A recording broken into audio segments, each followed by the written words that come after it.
you joined the commentary team in 1993, and you're going to wrestle as a babyface in 94. But your primary gig between 93 and 96 is broadcasting. I want to know, how did you feel about making the move from active wrestler to commentary? It's an interesting story. I'll try to make it brief, but I was wrestling and up and back. And as the territories were dying, getting ready to go, but for a while, me and Arn Anderson were a team, the Enforcers or whatever. And I was like 41 at the time or so. So I've already been around 20 years and had a couple knee surgeries. Not bad ones, but torn cartilage. And, it's a brutal sport, not a long-term thing. Right. Me and Arn made a great team. Arn was great.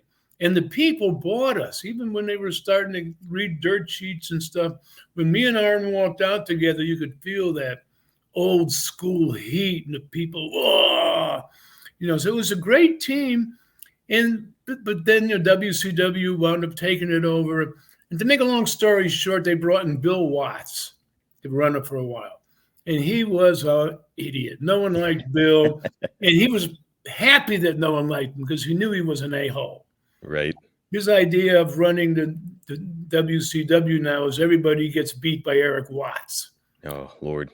And I wanted to hold on to my reputation for the last 20 years. And, I'm still the living legend. And Bill made a group. He started making this group, the Dangerous Alliance. And had me and Arn and Bobby Eaton, Rick Rude, and Stone Cold before he was Stone Cold. Good guys. And Paulie, I think, was with it there. But I didn't want to be part of a group because then you become the same as a group. And I wanted to stay a single, the living legend, and carry on for a while, after the me and Bruno feud and stuff. And so I said to the TBS people, my knee hurts. So I went in and got a little knee scope again to remove some torn cartilage and was home for a month or two, rehabbing. And I get a call one day. I mean, I did this because I didn't want to be in the group. And I said, well, what the hell, I get the knee thing. So I took myself out of the group. I was home, and I get a call from one of the producers that says, hey, Larry, Jesse the Body Ventura just quit. Can you help us out and do a couple of color commentatings over some tape shows we have for the syndicated markets? And I went, well, hell yeah. They're paying me to sit here. I felt guilty. And so, I lived in Alpharetta, which was 30 minutes away from CNN Center, where WCW was.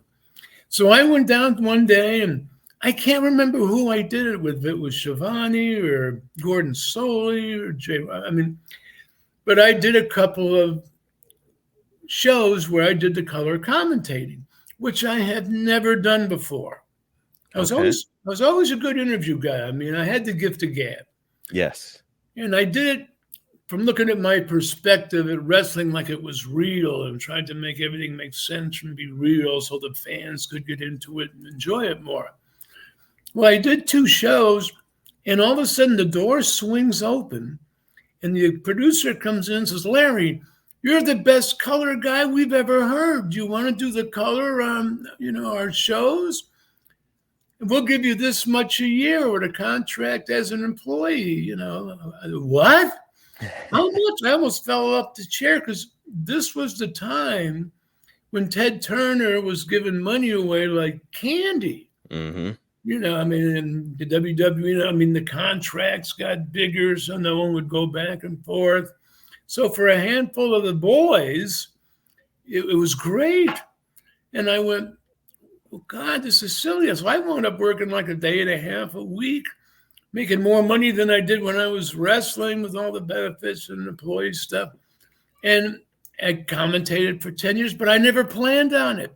It just happened.